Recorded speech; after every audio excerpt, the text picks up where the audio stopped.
a hot minute. It's been a little minute. It's been a little minute. It's been a little while. You know, it's been quite a few. Just like a couple weeks. Couple weeks. You know. Couple weeks. Has been busy. I would have to say. Yo, I don't know if y'all noticed, but we got the pictures up here in the background now. Oh man, we gotta really like embrace the You know what I'm saying? Laverne and Shirley and them talking shit in the background. We got some pictures around here now. Embracing everything. RP Nip. You know what I'm saying? Shout out my boy J. Cole. Mr. Hustle. Mr. Jermaine Cole himself. Know what I mean? With one of the greatest albums that he ever put out. And then we got some brown in the middle because why not? Yeah, I mean that's the motto. That's our signature right there. Well, what's good, bro? What's good? What's the word? You know what I'm saying? Just another day in lovely America here. So, yeah, just been working, bro. Nothing changed. Welcome to another episode. Oh, wait, first of all, where's our manners? What's good, bro? What's good, y'all? What's up, Mac family? It's your boys, MA Confidential. It's your boy Double A Ron. Man, Mars in the building. We are back with another, another Mac attack. Chapter of Friday Night Shenanigans. Hell yeah. We playing around with this lighting, everything, y'all. We trying to get the set, you know what I mean, all correct. I hope these pictures add a little bit of razzmatazz. You know what I mean? It's looking good though. I love it. Yeah, but what are we talking about tonight, bro? We just talking, man? We just kicking it? We were just shooting the shit. You off? It's the weekend? It's the weekend, man. Start the weekend, man. We got a little energy drinks and stuff and mixed with a little bit of brown in there, It's, it's a nice Friday night. Put my feet up. It's a nice Friday night. I have to really indulge, really embrace it. But, you hit me up with like quite a few things, but like, you hit me up with a conversation that you had, though. It's a couple of things I wanted to talk about. Yeah. We're gonna get the I guess the more controversial one out the way. Remember that little episode at BJ's last year, a couple years ago, with the little boy who was kicking the TVs over? Yeah, man. Little black kid. That video resurfaced on Instagram. Mm-hmm. And I forgot how much it pissed me off. I mean, a lot of shit on Instagram were pissing us off, though. Like, it's common. And it was crazy because I'm looking at this happen. I'm looking at this shit unfold. Mm-hmm. And the first thing I wanted to do was go and revisit the comments. Because when I saw the video a couple years ago, it had a few views, it had a few comments, but not really many people said anything about it. But you fast forward a couple years, and now there's thousands of comments on the shit. And this one lady in particular, if y'all don't know the story, is this a young man of African American descent who has autism that gets taken to BJ's with his family or whatever. And the young man experiences some episodes of excitement and overstimulation, and for some odd reason ended up on the platform where all the TVs sit and started kicking them off the shelf. Yeah. Now I'm rewatching this unfold because I really couldn't believe what was happening, because I understand the little boy's having an episode, and to be honest, he don't really got nothing to do with the story. That's besides the point when I get to my point. But he's kicking this shit off, and everybody's just watching this young man just kick this fucking TVs off the shelf. And they're all like, oh, come on, hey, buddy, like, hey. And I'm like, so nobody is going to attempt to get the little boy down? Like, we just going to sit here and watch him kick the shit off the shelf? Meanwhile, Mom Dukes is racking up quite the bill at BJ's, because not only will she be paying for them motherfucking chicken wings and Tostino's pizza rolls she buying, she going to be paying for about 8 of them TVs he done broke. Yeah, she already have a bundle of like groceries to gather up, and then you got. And I'm sure I got a lot of TVs to pay for, huh? If you're getting government assistance, I can guarantee you WIC, no food stamps is covering the cost of them TVs. And if you ain't getting food stamps, you gonna be getting a second job at BJ's to pay off them goddamn TVs you done broke. But like how you said, man, like the kid was on top of the display. So like this kid had enough time to like jump on this motherfucker and actually like do what he did. Right. You know what I'm saying? So it's like he had enough time to climb up on it because them displays ain't little. They tall. They mad tall. So they're just like, I'm 6'3", so that's just it hits like just about 6 I feet. think it sits like it sits right at my chest. Like when you go look at the TVs at BJ, just like right here. So like for me, it's like if it's at your chest, then it's like closer to my neck. So that's it's the like, equivalent of him literally standing on my shoulders. Yeah. So this kid had enough time to jump up there, knock out all the TVs, like knock them down. These ain't like no punk ass TVs. Did you ever see how much the TVs fucking cost at BJ's? Yo, we talking about like 1,000. The lowest cost. Let's The lowest is probably 1,500, maybe. Oh, no, you might even catch a nice little sale. Unless it's on sale, like get the 800. Yeah, $600 to $800 TV, be like 75 inches. But like at the same time, like bro, this kid had enough time to knock them bitches down, and like anybody would say like, yo, where's the mom? So the comment, the first comment I see, I think it had 94,000 likes and like mad responses. And I guess I wish I could remember the quote, but it was more along the lines of like, why do we always excuse this behavior for young kids that have autism?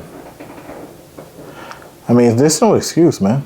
And everybody was like, do you know what it's like to take care of a child with autism?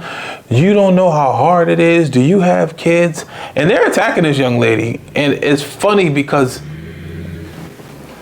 I share half the sentiment because they can't control it, but also there is a point for me to where parenting also gets in the way of the way how a child acts. So it's like, no, that behavior is unexcusable. But at the same time, if this child has been allowed to get away with the shit for so long without any consequence, then of course he's going to do exactly what just happened.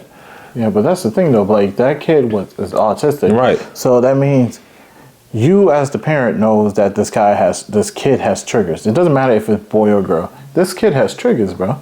So you go out in public, you should automatically know, like, all right, this kid he's not good with large crowds, loud noises, too many people around him, too much things, too much excitement. Like you said, if you get a little excited, it triggers something. You know what I'm saying? So like PTSD hits for these kids. Not PTSD, but like, you know, but like the sensation kicks in. It kicks in, and then like now they're on a mode where they got to get it out.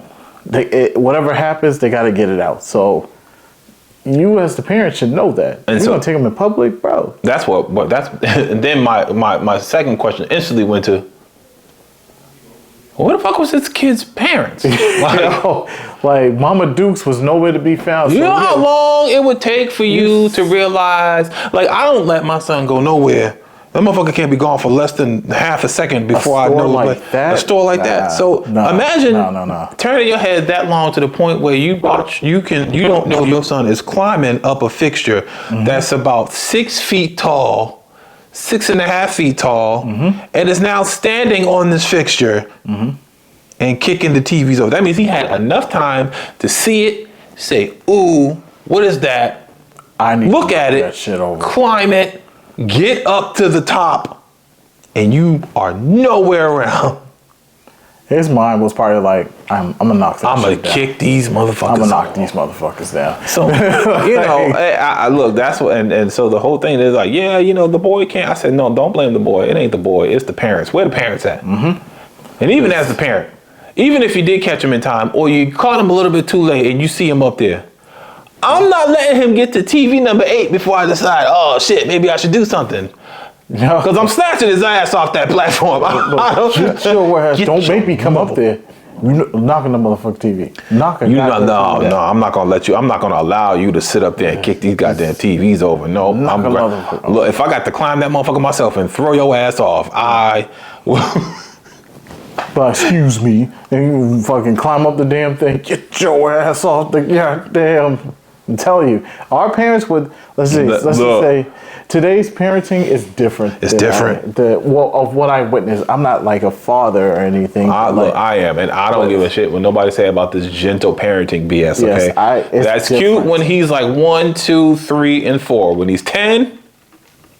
Nah. This is unexcusable. No. You know right from wrong. Once you get old enough to walk in my house, walk in my refrigerator, take whatever you want, come in my room, touch shit, just talk back to me, you are now considered a functioning, able-bodied human being, which means you should understand what the fuck I'm saying. But you know, it's a lot of like people that would challenge what we are saying right now. Because like at the same time, like people would say, well, you don't know what having autism is like. I don't know what having autism, but I do work. Of course, me neither. But I do work with kids that do have them. Yeah, and then like, at the same time, it's like your mother and father, or whoever you grew up with, taught you right from wrong. Have it. Sorry, not have them. Have it. Have you know from right from wrong. When we go into the store, don't touch anything, don't do anything, You understood that. Autistic or not, you understood what I just said to you. And it's more of just like, if that kid's just like, you know, it's a mention. Look, back in our days, especially with that parent, our parents would not give a shit if we had autism. You're going to get your ass beat just like the rest of them. Exactly. And now, look, here's the other thing I want to clear up. And I feel like we talked about this one time. Everybody all talk about if you spank your child, that's child abuse. No, it's not. No, it's not.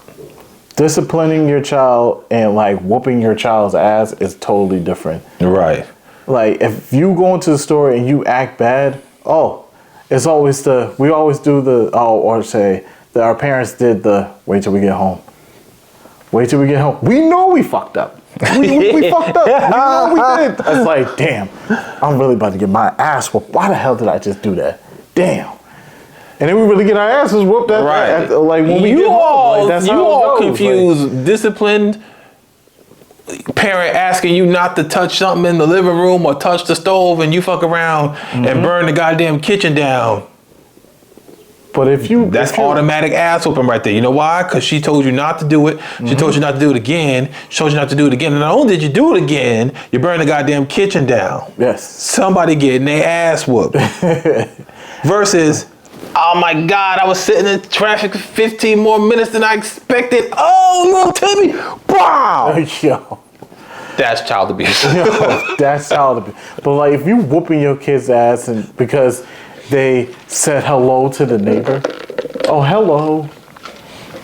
What are you doing talking to that man? Get your ass in this goddamn house. And then you start whooping this kid's ass? Child abuse. That's child abuse right there. It's like, bro. If your kid in the store, he asks you for a bag of chips and you punch him in the chest, child abuse. Yo. And I know there's cases like that where these kids had dealt with, or people in general have dealt with child abuse. And it's sad. You know your mom come home and her boss pissed her off and she couldn't do shit about it and she see you beat your ass, child abuse. You look like your daddy, punch you in your face, child abuse. That's child abuse. It is child abuse because like, yo, and it's like different. Like, I'm not saying it's child abuse. It's child abuse. It doesn't matter what it is. But like different genders face like different type of child abuse. Like the fathers go after the sons. And then the moms go after the daughters. Oh, and I don't know what it is, but the mom's always thinking the daughter be trying to steal their man and shit. Yo, like Precious. You remember that movie Precious? Yo. I thought that when you was looking at my man, bitch. You like, what? Take my man. What? and then boom. Now you're in a grudge match with your mom. Ooh, or the jealous mom who mad because the daughter prettier than her. Oh, yeah. Ooh. Especially if they feel like that was, what was that fucking book with the orange cover? What's that shit called? Push? I think it is called Was it Push? Those stories that used to be in there? Mm-hmm. Yeah. Sad. But yeah, it's like your mama not doing nothing when you go to her and tell her that her boyfriend is raping you and touching you inappropriately, and she still let him do it. Child abuse. Mm-hmm. Y'all seen Precious? Y'all seen Precious? You seen it? Oh, so read the book. Push. You'll hear it. Oh, so sad. Little girls who got babies unwillingly. Mm-hmm. Mama ain't do nothing about it. child abuse. You know what? I feel like we should be able to take DSS to court for child abuse for not doing enough for the kids who are in these situations. Yeah. Is that child abuse? Yeah, it is. By a non-parent. Yeah. Like, by a non-parent. But yet I told motherfucking my son not to touch the shit 42 times and he almost drowned in the pool. I can't. Yeah, like touching on what you just said about the whole DSS thing. Like, they sometimes, like, these teachers, they think it's child abuse because, like, you're disciplining your child, and then, like, DSS show up at the door, and then they're like, yeah, you know, we just seen that your child is in a endangered home, unsafe environment, and as a parent, you're just sitting there like, the fuck is you talking about? Come here, let me show you this big room. Come here. Did you understand what the hell he just did at school? Yes, I had to discipline him. But yeah, those people, they would Yo, take that and what shit far, DSS doesn't realize either is a lot of the times you take these kids out of a broken home and put them into the homes where the people you employ, and they're being raped, sexually assaulted, abused, sold, and all of these other things where the foster parents aren't doing what they're supposed to do as foster parents, and you just took them from a decent home and put them in a horrible situation. Mm-hmm. Man, like I was watching an episode of Atlanta when that happens.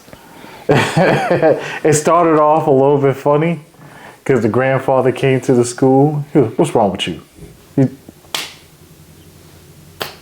What's wrong with you?" and the white lady was like, "Oh my God, I'm gonna get you out of there. I'm gonna get you out of there." And it'd be like that. And then Shorty showed up to the door, and she was like, "Listen, you want to get out of here?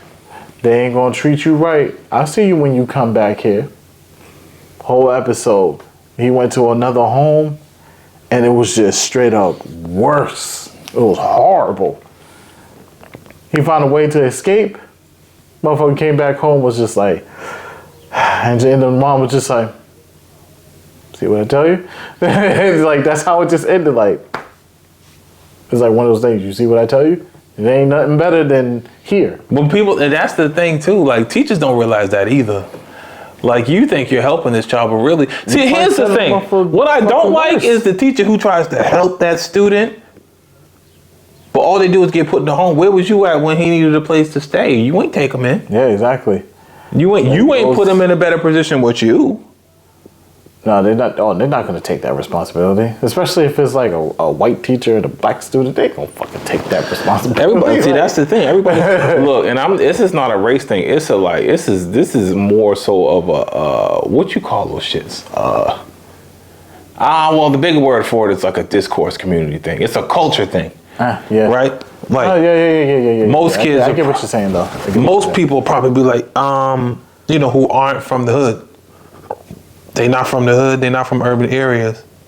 Because if you ask little white girls or white boys from the hood, if they got beatings, they gonna tell you yes. Mm-hmm. Oh, I used to get my ass beat all the time. But you from Dorchester, you from the hood. That's what we did in the city. Mm-hmm. It's not till you get out to the burbs, the Abingtons, the Whitmans, the Somervilles, Cambridges, the Newtons and the Brooklines, and it's like, oh, Dad never put his hands on me. I never got beatings from Dad. Yeah, but he was putting his hands on your mom, though. Mm-hmm. Dad was putting his hands on your mom. But like you said, a cultural difference. Like, inner city deals with, like, inner city children deal with inner city shit. Mm-hmm. And then, like, suburban children deal with, like, suburban shit. Like, so, like, they're introduced into something that's totally different because, like, inner city shit, like, we had hoods, we had gangs, we had drugs, we had street violence, and then, like, you had everything that was within the, like, the shootings. But then you have, like, the sense of community though in the hood. See, like, the sense of community out here is like, oh yeah, cool, everybody know everybody because they go to school with each other. Yeah, cool, that's what's up. But in the city, everybody go to school with you, they live in your hood. Mm-hmm. But you also play with them in the hood. So you out in the streets, in the city of Boston, where you might see each other downtown. Hey, yo, what's good? Hey, yo, we playing Manhunt later, whatever. Like, we actually went outside and we played with each other in everybody's neighborhood. And then you met people. See, this is what suburban people don't get a chance to have. Is like, I'm from Fields Corner. I'm from Dorchester. But let's say you was from the Berry. So we had our friends that we had in our neighborhood, the Dorchester, Fields Corner area, Four Corners over by Grandma House. But then you go across the city to Roxbury. Now the Roxbury community is a lot more different than, let's say, the Dorchester community or Mattapan. You know, Mattapan is Mattapan. Ain't nothing. Yeah, exactly. But then you got the Hyde Parks, you got the South Bostons. Like, every neighborhood offers a little something different. You know what I'm saying? The South End, nice, Copley, you got the bougie stores, the good, cool restaurants, whatever. Then you got the business area where everybody from South Station that might work for State Street and law firms down there. And then you got the Seaport. I don't know, what the fuck is over in the Seaport now? Like, it's the same thing. It's the same thing. It's bougie. It's Chinatown. Yeah. Like, all of these places, and you'll go to like Dorchester and you're like, oh, it's different. And then you'll go to Roxbury, you're like, oh, this is different. Then you go to the South End, like, oh, this is nice, bougie, nice little shopping over here. Downtown crossing to Frog Pond. Haymarket, where the Celtics and them play over there, or Fenway Park. Like, especially when you go to Fenway. Oh yeah. The atmosphere in Fenway is like, different because you just got the mix of business, shopping, restaurants, hospitals, colleges. You got schools over there. You got a mix of everything. It's a mix of everything over there. Yeah. And then you go to you just go to Newton, you're like, it's just Newton. This is Weymouth, Abington. It's a small little town where people know everybody, but that's just it. Like, y'all all do the same thing. Versus like in the city of Boston, like. And the point that I was making, like, you got inner city shit where like we have like, the different parts of Boston where the residents would stay, and then you have like the section where it's all business, shopping, restaurants, just where the people will go, where even from the Mattapans and the Dorchesters and all that stuff, they'll go over there too. Like, everybody can go down there. Like, downtown was the hub, right? Like, for everyone. If you was anybody who was everybody, if you had a job and you had money, you was getting to the money, and you wanted to go shopping, that was the hub. You went downtown, like, and you, it doesn't matter where you was. You seeing somebody from school, you seeing somebody from your neighborhood, you seeing somebody from another neighborhood, or maybe your grandmother's neighborhood, and you just go downtown and just see a bunch of people, and motherfuckers they was just there for one common thing. You went down there to eat, you went down there to shop. Like downtown had that effect. Even a little bit of Cambridge. Like, Cambridge had the same effect too. So, but going to like back to with the kids in the schools, like I said, we dealt with inner city shit. So like, maybe the gangs out from the suburbs is different from the gangs that we had in where we grew up. Because every other street, somebody was repping something. The wrong hat. Like, the wrong hat. You couldn't wear a hat in the wrong hat in the wrong neighborhood. Hey, yo, you from da-da-da-da? Like, nah, this is just it's like a Pittsburgh Pirates hat. Like, you know what I'm saying? Right. Or you wore a Pistons. Like, it didn't really matter. Like, you wore any hat, the wrong hat in the wrong hood. Yo, you had to deal with that growing up. You stepped into the wrong neighborhood at the wrong time. That's what. And didn't know nobody? You didn't know nobody. You was just passing through. You were just trying to go to the corner store, or you were just trying to go to your boy's crib. And they'd be like, hey, yo, where you from? Like, you had to deal with that. You had to have street smarts to live or not. You had to have the street smarts, because you had to know who had beef and what you was wearing, where was you going, and is there a different route that I can take that I don't have to really bump into these dudes? Yo, because when I used to go to my homeboy house when I was in middle school, he lived on Wheatland Ave. Man. So then when I would go home, I would always make sure I walked by the courthouse and go down on Melville until I got got to Waldeck. And then I would hit that left to go to Fields Corner and then walk up Geneva Ave. Because I was not about to, listen, it's two things I knew for sure. One, when the sun went down, I was not about to walk from Wheatland Ave to fucking Four Corners. Absolutely not. Nah, you couldn't do not that. going that way. You couldn't do that. It was just too much that you could like encounter within that 15, 20-minute walk. You know what I'm saying? So it's like, that's why I said, like, these certain areas deal with different shit. So like going to it, like growing up, we had to deal with that factor. And then, but like, who knows? Like, we don't know what the suburban life was like while as growing up as a kid, but you can tell that these kids, they took the bus and everything is like spread out. But you can still go over to Johnny's house if you really wanted to. But you had to know how to get back to the crib though. Yeah. So like, especially like right now, if you was at your boy's crib and he lived up, one of the things I knew, and I know you can attest to this, is when you worked in a different hood, like a different neighborhood. Like when I used to work at South Bay, I never felt comfortable on the bus. Hell no. Until I got to Geneva Ave. Once I got to Geneva Ave, I was like, all right, I'm good. I know everybody over here. Yeah, exactly. I can walk home. But it's those weird feelings when you trying to wait for the bus in another person's neighborhood. You just see a bunch of motherfuckers you don't know. You're like, all right. Because sometimes if I walked up to Andrew Square and there was a bunch of people waiting for the 17 and I didn't know them, I would literally take the train home. I would like go down. You go to Andrew? Oh, all right. I'm about to take the train. Word. I would just walk to Andrew and then take the train and just get off at Fields Corner and then just and go that way. My mother used to always be like, why you take the train? Why you just take the bus? Sometimes I would tell her like, yo, it was just way too many people at the bus stop that I was trying to get on, and I ain't really know many of them, so I wasn't.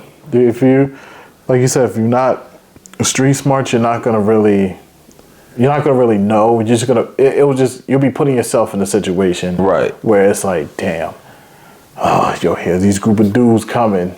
Jackson Square was the same way. Yeah. Forest Hills was the same way. Hills, yeah. So it's like. And Forest Hills, just like Fields Corner. When you get off of Fields Corner, it depended on. Your way home depended on who you was with. Like if you was with your homies and y'all all lived off Geneva, y'all would walk home in a group because nobody ain't gonna attest anybody to that. trying to tackle a bunch like 6 or 7 dudes. Like no. That's just gonna turn into a brawl at that point. But if you by yourself, you going up Dorchester Ave because you're like, yo, I'll take my chances on Dorchester Ave, and at that point Domino's is open. So if Domino's is still open when I get older, I can get me a little some cinema. You could take the little side streets back up where you know it's quiet, you know ain't nothing going on over there, and you can go home that way. Never walk behind the Grover Cleveland. Ain't no lights back that motherfucker. Nah, and there'd be like some weirdos back there. It'd be weirdos back there, and they will rob you. There was weirdos during that time frame. I remember when growing up, we cut through that middle school, but that was during the daytime. That was during the daytime. But you never see first of all, you never saw nobody walk behind the Grover Cleveland that night. No. Nobody ever walked. One, because it led to this street that was like a cut. Like it was a dead end street technically. And then like you can just cut through. And then you're just in the back of the middle school. But you had to walk through that alley. Yeah, that weird alley. That weird alleyway. And there was like, y'all not, you see, only people who went to the Grover would notice. And if you walked behind there before, there used to be this little courtyard with benches in it. Yeah, I remember that. With the 2 cement walls. The problem was you couldn't see who was behind those cement walls. No. So you could be walking back there thinking there's nobody back there. And then a bunch of motherfuckers jump on from behind that fucking brick wall. And that's it. I hope you turned on them jets, motherfucker, because you... Hey, yo, my man, where the fuck did these fools come from? Yo. Like, but just getting back to what we were saying, like, these sometimes like saying those stories like that, that's what all inner city kids would have to deal with. That's what we deal with. Each neighborhood had its cul-de-sacs where it's just like, yo, if you go down there during the day. Go down there during the day and go with somebody who knows everybody over there. Yeah. Or they'd be like, yo, you want me to walk you to the bus stop real quick? Like, it's one of those things. Like, you only had to do it like 3 times. Mm-hmm.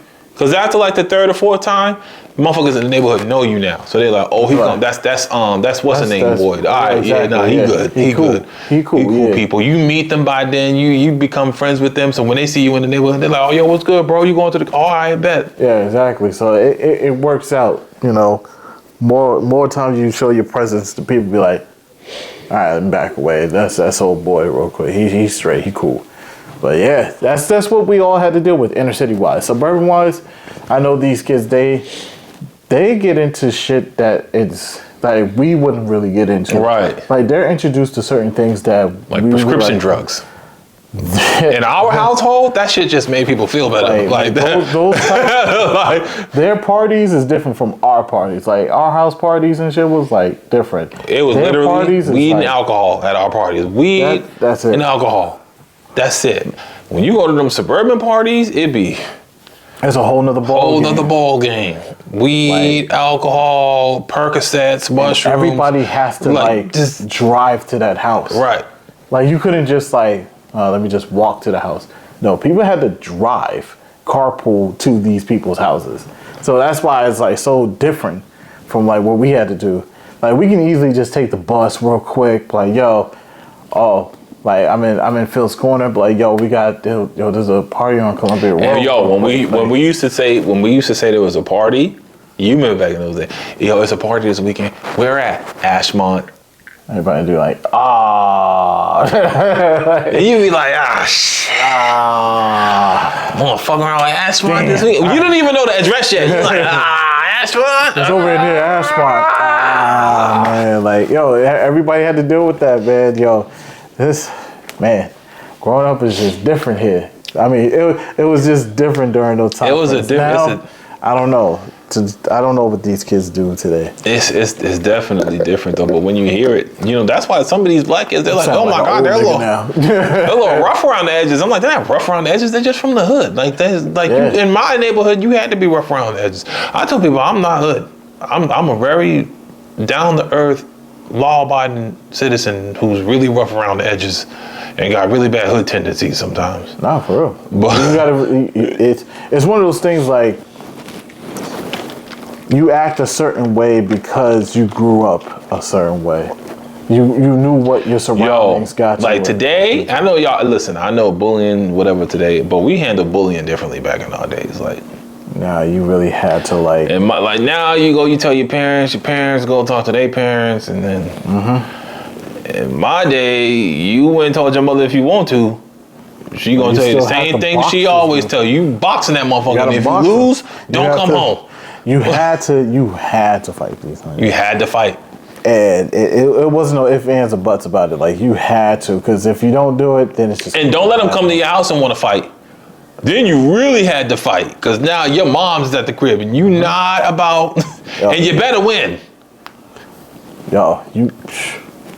Or at least beat. Or get your licks in. Mm-hmm. You just couldn't get beat up. Like you had to get your licks in. Like I seen you connected like 7-8 good times. You lost, but you held your own though. Yeah, you good. But yeah, that's how it is, man. Growing up was different, but to pretty much go all the way back to initially what we were saying. But we said that to say this. Like that's what I'm saying. These kids is different nowadays, and like the behaviors for actually having like autism and all of that. That's just sometimes it's just no excuse of just what they do in public. Like you gotta understand. Like, these kids have to understand. Like when you're out in public, like behave yourself. Right. Especially if you're with me, because your reflection reflects on me. And when you just like your behavior reflects on what me. We talk like when I say I raised old school, like my mother would never just sit there and be like, hey, come down now. That's what we're talking about, that gentle parenting shit. Mm-hmm. She wouldn't be like, oh, come down now. No, my mother was hands on. And if you disrespected her in that manner, she is not wooing you down off this 6'3" platform that you done climbed your ass up on. Nah. And you be lucky if she don't come up here and snatch your ass down. Cause either way you getting snatched down. But if she snatch you down from the ground, that ain't gonna be that worse. But if she gotta climb up and get your ass, Yeah, it's game over. It's like, game now, over if she gotta climb up and get you. You made her do more than what she had Right. to get your ass down. If I tell you, get your ass down from the platform, that means you need to get your ass down from the platform. I'm still gonna fuck you up when we get back. But it won't be that bad though. But you listened. Compared to me, if I gotta get up there, game over. She gotta I get really her have ass. to, like, Listen, I really have to discipline you. If your mother wasn't athletic, you know what I'm saying? And she had to struggle. And she had to struggle to get up there to get you. And look, and don't let her climb up there and you still don't listen. Cause you're gonna get your ass beat in between them TVs.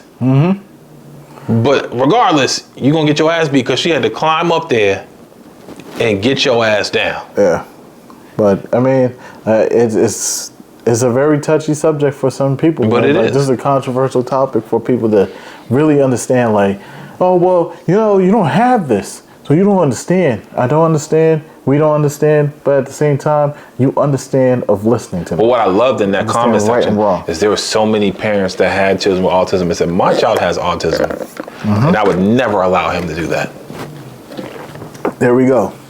Parents who had Like other parents who have, like, like that one parent was like, my child has autism and I treat him just like the rest of my other kids who don't. ain't no excuse. It's not an excuse. Like, I understand you have autism. Also, it ain't, and I'm saying that to say this too. I'm not even blaming the child. No. Because as a parent, you got to know where you can take your kids and where you can't take your kids in regards to autism. It's like a mother who has a child who's overweight. She ain't taking her to the buffet. No. A dad who has a son who's a recovering crackhead is not taking them to chill at a crack house. No. That's crazy if you go to interesting family. And parents who have a kleptomaniac ain't taking them into a store that got $1 million worth of goods. Like, this just not, they gonna, I can't take you in there, you steal too much, motherfucker. You be I putting can't hands take on you too in there. much You shit. eat too much and you're gonna die. I'm afraid I'm not taking you to the buffet and you'll never see the lights of a crack house again. Yeah. Man. You gotta know, my child has autism. He has triggers. He gets excited when he sees certain things and he's liable to fuck some shit up in this store. The last place I probably should take him is BJ's. Where everybody and their mama's gonna be. Everybody and their mama gonna be there. It's a big ass warehouse full of shit. And he's seeing these big giant ass 75-inch TVs. Yeah. And they got a bunch of different shit that's playing on the TV. Right, like all the sounds colors and and the shit. lights and the sounds, that shit is triggering to him. So that ain't his fault. It's your fault as a parent. Keep close. Didn't you say you don't blame parents for having the leash thing? They look, I don't. Yeah, somebody told me like that. I see why they have leashes. After seeing a bunch of kids do the shit they do, I'd be like, now I know why they can be having them little book bag leashes, because Exactly. these motherfuckers just look, a 12-month-old child, if you let that motherfucker roam a BJ's for about 2 hours, I guarantee you they'll find a way to burn that motherfucker to the ground. He gonna burn it to the ground, break a bunch of shit, or fuck something up. He's gonna short out the lights and get electrocuted. He gonna find something to get into. Because BJ's be having everything on display. You know what I'm saying? Like, especially now since the weather's getting nicer. Like, oh man, the cookout stuff. it's crazy. lighter Like, fluid. that's why I'm like, where the parents at? Why they ain't snatching this down?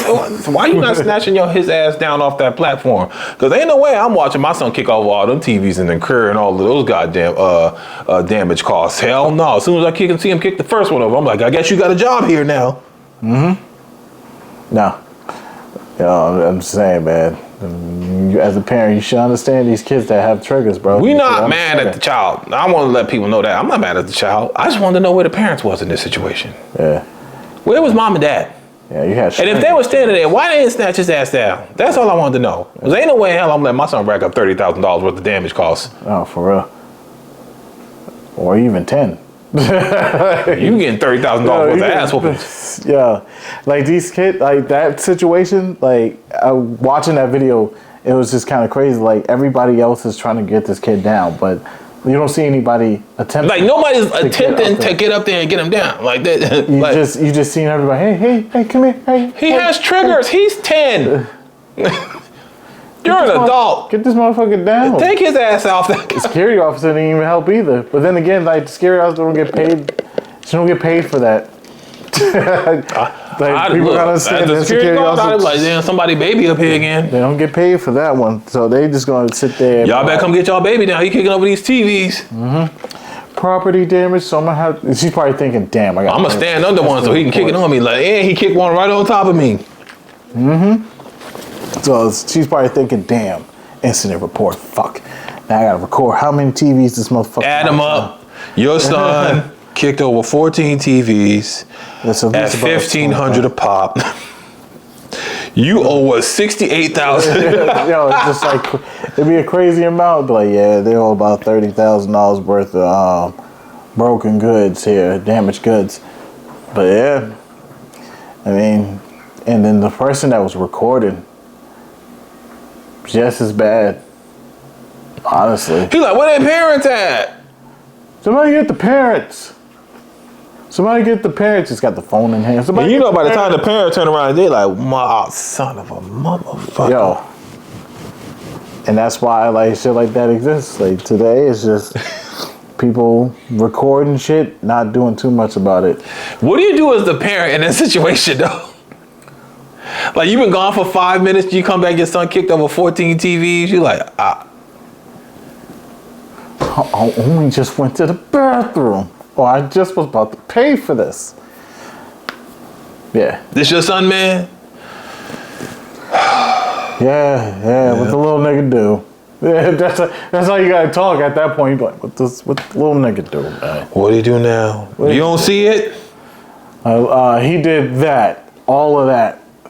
And Where you just was look at, it. man? You was taking a dump? Why you ain't take your child with you? And you just look at the kid, you just look at your kid like,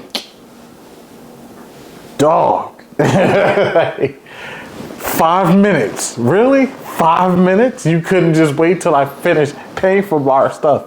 5 minutes? Okay. I'll go nuts. Whatever that kid was doing, yeah, I'll go fucking nuts.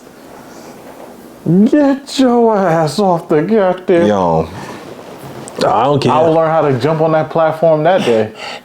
She snatched him off the platform. You goddamn right I did. Like, like you know, certain situations, like you get some random ass parent superpower. You just jump up. Get that motherfucker to bubble bomb through a goddamn what the? You know, like when people be telling the story, be like, yo, that motherfucker just jumped up there and got on the platform with ease. Like you just have unnecessary mega strength. You got the hops of a fucking like a mega athlete. You just found a way to get up on the platform and be able to get your child because that's how mad you are. That's how pissed off. It seemed like you just stepped up there like it was a chair. He just stepped up there like it was a chair. It only took him like 1.2 seconds to get up on that damn platform. Yeah, damn. I would have been mad. I don't know, man.